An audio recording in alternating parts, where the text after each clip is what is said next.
महत्त्वाच्या बातम्यांचा सुपरफास्ट पद्धतीने आढावा घेऊयात महाराष्ट्र लाईव्हमधून। पुण्यातील हडपसरमध्ये एका नामांकित रुग्णालयाच्या स्वच्छतागृहामध्ये बॉम्बसदृश वस्तू आढळली होती। बॉम्बशोधक पथकाने ही वस्तू ताब्यात घेऊन निकामी केली आहे। या प्रकरणाचा पुढील तपास पोलीस करतायत। ही वस्तू ठेवण्यामागचा नेमका हेतू काय होता हे पोलिसांच्या अहवालामधून समोर येईल। प्राथमिक तपासमध्ये ते एक बॉम्ब सदृश एक लो ग्रेड एक्सप्लोसिव्हचे आयडी प्रथमदर्शनी दिसले। यामध्ये पुढचे ते आमचे बॉम्ब डिस्पोजल स्क्वॉड आणि पोलीस पथकला ज्यावेळी हे माहिती मिळाली त्यांनी हे इमिजिएटली हे आयडीला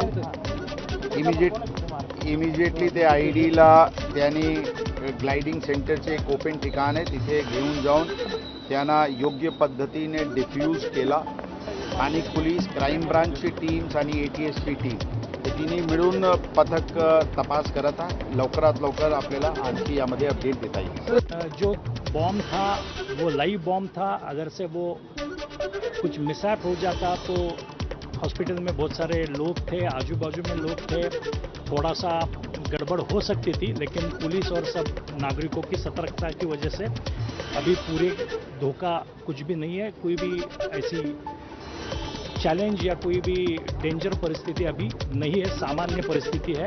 पुलिस और प्रशासन अभी उसका तपास चालू है, उसके अंदर CCTV रहेंगे, ये सब जांच कर रहे हैं और जांच में जो भी सामने आएगा वो पुलिस बाद में बताएगी। पुण्यातील हडपसर परिसरातील उषा किरण सुपर स्पेशालिटी हॉस्पिटलच्या दुसऱ्या मजल्यावर बॉम्ब सदृश गोष्ट आढळल्यानंतर एकच खळबळ उडालेली आहे।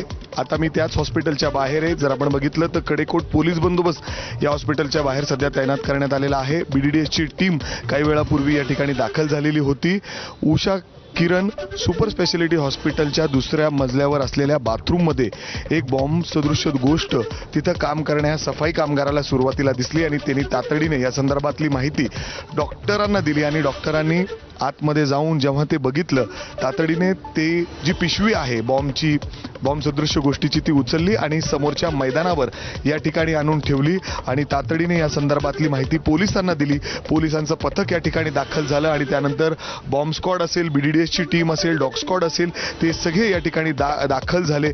अर्थात त्याच्यामध्ये जर बघितलं तर टायमर सारखं होतं आणि जे ED असतात ते या ठिकाणी आतमध्ये त्यामध्ये सापडलेले आहेत आणि त्यानंतर BDDSची जी टीम आहे त्यांनी जवळच एका मोठ्या मैदानावर जाऊन हे जे बॉम्ब सदृश गोष्ट होती त्या ठिकाणी जाऊन स्फोट केलं। अर्थात निकामी त्या ठिकाणी करण्यात आलेली आहे। मात्र आत्ता जर आपण बघितलं तर हडपसर परिसरातील या उषा किरण सुपर स्पेशालिटी हॉस्पिटलच्या परिसरामध्ये काहीसं तणावपूर्ण वातावरण आहे, कारण अचानक या हॉस्पिटलमध्ये हे बॉम्ब नक्की कुणी ठेवलं, कुठून हे आलं, कारण या हॉस्पिटलमध्ये बरेच जे वेगवेगळे या ठिकाणी पेशंट्स आहेत ते उपचार घेत आहेत। अनेक लोक या हॉस्पिटलमध्ये ये जा करत असतात। आता जर आपण बघितलं तर वरिष्ठ पोलीस अधिकाऱ्यांची टीम या ठिकाणी दाखल झालेली, स्वतः पोलीस आयुक्त यांनी देखील या ठिकाणी येऊन संपूर्ण घटनेची पाहणी केलेली आहे। नक्की हे जे बॉम्ब सदृश गोष्ट होती ती नक्की कुणी ठेवलेली होती, कुठून हे बॉम्ब सदृश गोष्ट या ठिकाणी हॉस्पिटलमध्ये आली, असे अनेक प्रश्न या ठिकाणी उपस्थित होत आहेत। आता हे सगळे वेगवेगळे एजन्सीज या ठिकाणी पोहोचलेले आहेत आणि पूर्ण तपास या ठिकाणी केला जातोय। अर्थात आपण बघितलं तर या हॉस्पिटलच्या बाहेर अशा पद्धतीने कडेकोट पोलीस बंदोबस्त सध्या तैनात करण्यात आलाय। कॅमेरामॅन विजय राऊतसह मी मिकी घई, ABP माझा, पुणे। पुण्यातील हडपसर येथील उषा किरण मल्टी स्पेशालिस्ट रुग्णालयाचे प्रमुख डॉक्टर विलास गायकवाड यांनी जो बॉम्ब पाहिला आणि समोरच्या मैदानात जाऊन ठेवला, पोलिसांना त्यांनी माहिती दिली। त्यांच्यासोबतच आमचे प्रतिनिधी मिकी घई यांनी बातचीत केली आहे, पाहूयात। हडपसर येथील उषा किरण सुपर स्पेशालिटी हॉस्पिटलचे जे मुख्य डॉक्टर आहेत ज्यांनी हे बॉम्ब बघितलं आणि तातडीने ते उचलला आणि समोरच्या मैदानावर जाऊन ठेवलं आणि पोलिसांना माहिती दिली, ते सध्या माझ्यासोबत आहेत। सर, कितीच्या सुमारास हे तुम्हाला कळालं, कुठून आलंय, काय नक्की घडलंय? एक्झॅक्टली तो बॉम्ब होता असं आपल्याला म्हणता येणार नाही। बॉम्ब सदृश वस्तू ती होती। संध्याकाळी 7ला ती माझ्या निदर्शनास आणली। पहिल्या मजल्यावरच्या बाथरूममध्ये मावशीला ते दिसलं आणि मावशीला दिसल्यानंतर त्यांनी मला दाखवलं आणि ते दाखवल्यानंतर मी ताबडतोब त्याला त्या ठिकाणी माझी बॉम्ब सदृश्य वस्तू वाटल्यामुळे त्याच्या वायरी होत्या, डिजिटल एक घड्याळ वगैरे होतं आणि काही 4 कांड्या वगैरे त्यामध्ये होत्या, 4 किंवा 2 कांड्या असतील त्यामध्ये, आणि त्या टेपनं गुंडाळलेल्या होत्या. त्यामुळे ताबडतोब लगेच मी खोकं मागवलं आणि त्या खोक्यात ती वस्तू स्वतः घातली आणि त्यानंतर ती मोकळ्या जागेमध्ये नेऊन ठेवली. हे साधारणपणे ते मोकळ्या जागेत नेऊन ठेवल्यानंतर मी लगेच पोलिसांना फोन केला. पोलिसही लगेच 5-10 मिनिटात लगेच आले आणि त्यानंतर मग पोलिसांनी सर्व परिस्थितीचा ताबा घेतला. एवढं. तुम्हाला भीती वाटली नाही का? तुम्ही ज्या पद्धतीने उचलला आणि थेट बाहेर घेऊन गेले, बॉम्ब हे दिसत होतं त्याच्यामध्ये. नाही, भीती वाटण्याचं काहीच कारण नाही ना. हॉस्पिटलमध्ये पेशंट ॲडमिट वगैरे होते आणि त्यांची सुरक्षितता फार महत्त्वाची आहे त्यांची. तर त्यामध्ये सुरक्षितता महत्त्वाची असल्यामुळे ही स्वतः वस्तू मी उचलून बाहेर नेऊन ठेवली. हे अचानक तुमच्या हॉस्पिटलमध्ये आलं कुठून? म्हणजे असं काय घडलं की थेट बॉम्ब आपल्या हॉस्पिटलच्या बाथरूममध्ये येतं? म्हणजे एक खूप आश्चर्य आहे एकदम. ह्याच्याबद्दल मला काहीच कल्पना नाही. कसा आला, काय आला, कोण आला, मी काय तर सांगू शकत नाही. किती वर्षापासून हे हॉस्पिटल आहे इथं? 40 वर्ष. 40 वर्षापासून हे हॉस्पिटल आपलं इथं आहे आणि अचानक या हॉस्पिटलच्या दुसऱ्या मजल्याच्या बाथरूममध्ये हे बॉम्ब सदृश्य गोष्ट त्या ठिकाणी आढळून आली.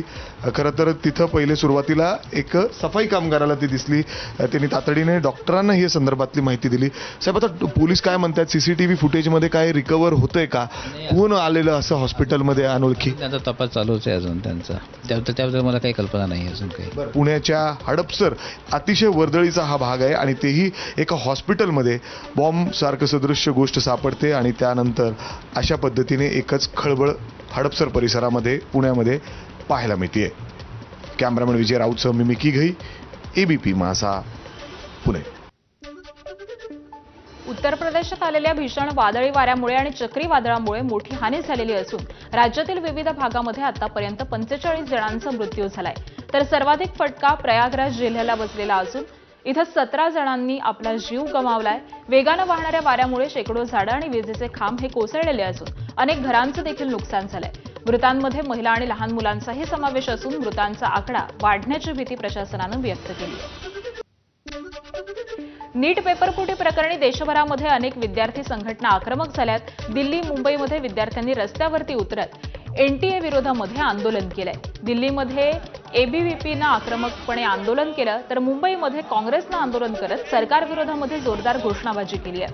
तर या आंदोलकांना पोलिसांनी ताब्यातही घेतलं. केंद्र सरकार पेपरफुटी प्रकरणी कठोर कारवाई करणार असल्याचं मुख्यमंत्री देवेंद्र फडणवीसांनी म्हटलंय.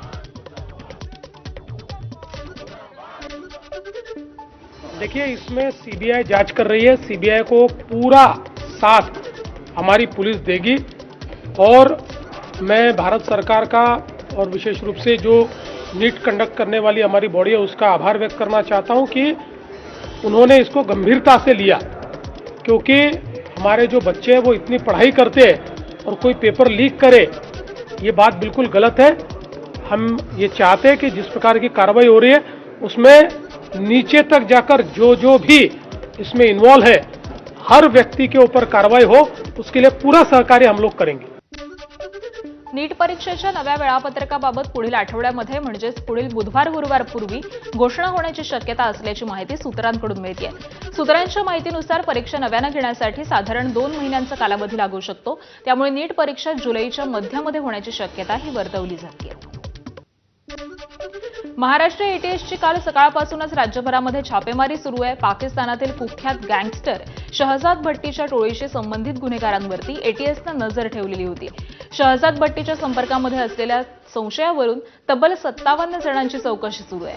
मुंबई, पुणे, नाशिक, नांदेड, जळगाव आणि विदर्भामधील अकोला, चंद्रपूर, वाशिममध्ये ATSची छापेमारी सुरू आहे. दरम्यान सोशल मीडियाच्या माध्यमामधून तरुणांना देशविघातक कारवायांसाठी प्रवृत्त केल्याचा शहजाद भट्टीवरती संशय आहे. संबंधितांच्या सोशल मीडिया संपर्कासह आर्थिक व्यवहार आणि डिजिटल पुरावे देखील तपासले जात आहेत.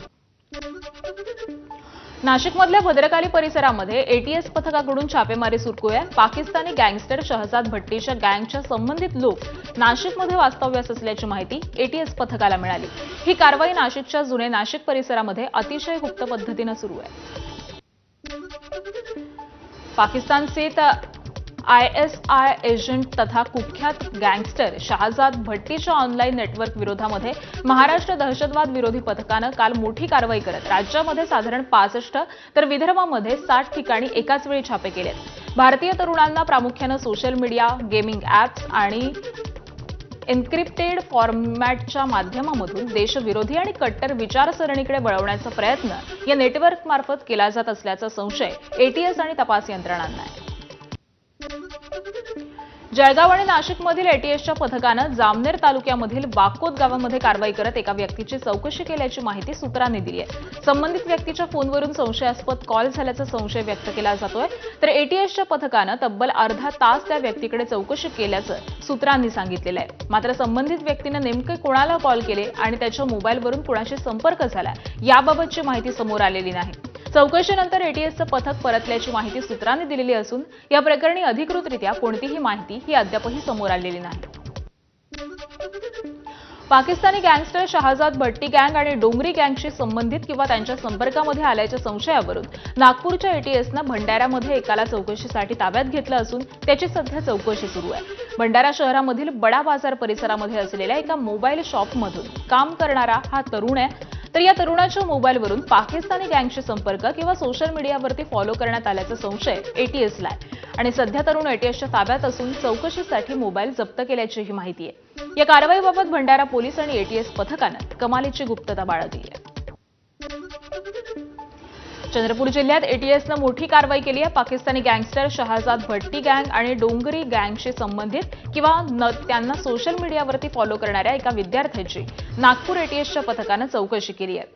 गोडपिंपरी इथं राहणाऱ्या विद्यार्थ्याची चौकशी करण्यात आली आहे. तर हा विद्यार्थी मूळचा गडचिरोली जिल्ह्यामधील अहेरीतला रहिवासी आहे आणि शिक्षणासाठी गोडपिंपरी इथं तो राहत होता. सोशल मीडियाच्या माध्यमामधून त्याचा शहजाद भट्टीशी संपर्क आहे का याची तपासणी एटीएसनं केली आहे. मात्र कोणतीही संशयास्पद माहिती न मिळाल्यामुळे चौकशीनंतर विद्यार्थ्याला सोडण्यात आल्याची माहिती देखील चंद्रपूर पोलिसांनी दिली आहे.